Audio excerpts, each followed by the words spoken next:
Keys. Hello. The applause is deafening. This is the iHeartRadio backstage tour. We're actually in your casa. Oh, right, yeah. Do you watch the Olympics at all? Have you been watching? I've been watching a little bit when I have time on this tour. What are you into? Sports and the Olympics. I'm just into all the sports that I can't believe people devote their lives to playing. Like the kayak slalom? Right. I mean, it's pretty cool. It's impressive.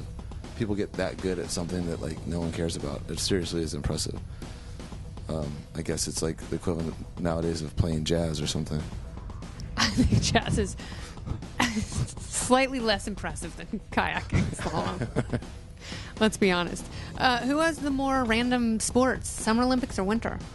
Well, I guess for me, since I'm so athletic that they all make lots of sense. Actually, I mean, I guess winter sports are the weirdest, like the biathlon, curling and biathlon, dude. Yeah, but you know, I was watching the gymnastics yesterday, and the more impressive thing is that they can learn to do all this stuff by like a 60-year-old man who definitely could not do it. Yeah, I'd be like, I could probably maybe I could teach you how to play drums by just.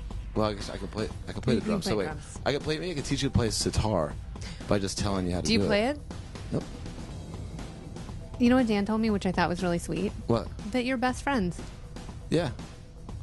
But that's only because we are forced to spend time together. We don't have any other friends. So what happens is we like the last couple of years we tour for like a year, and then we go in the studio. Yeah. And then we have. Do you write while you're touring? Is that No, why it not just really. happens? No, we just come off the road after playing the same songs for like a year and just you got to come up with something else. Yeah, and then the songs are done. You have a couple of weeks off or a month off, and then it's like, what are we gonna do? Just sit around and watch TV? So then we just start booking shows.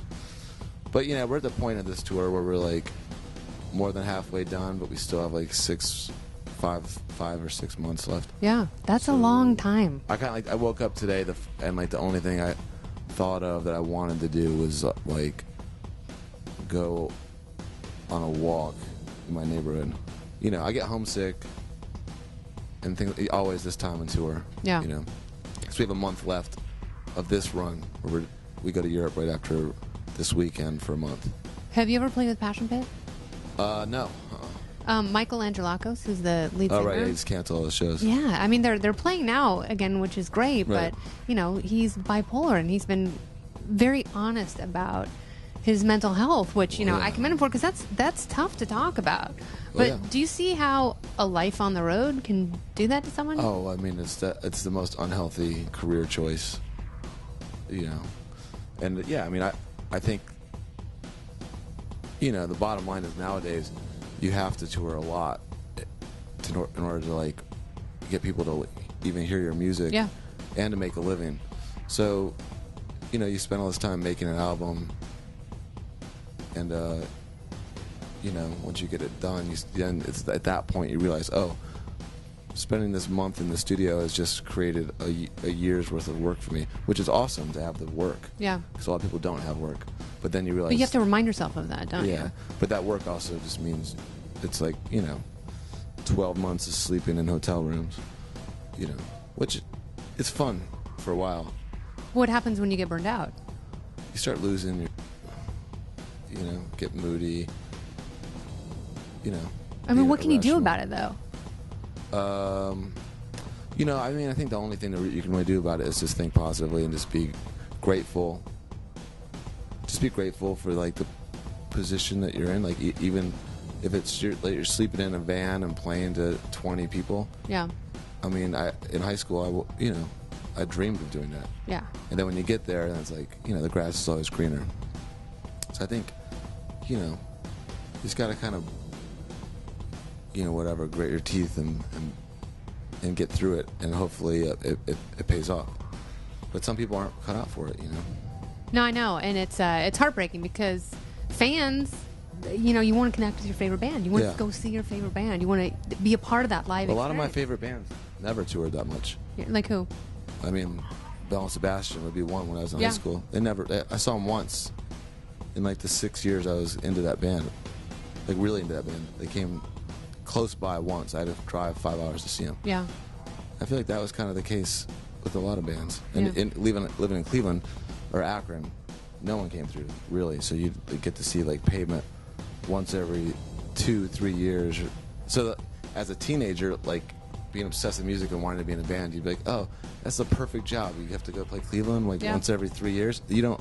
That's just before the internet. You're not looking online, like, saying, oh, wait, this band's playing, like, 150 shows this year. Yeah. Just Cleveland's such a low priority, or whatever city.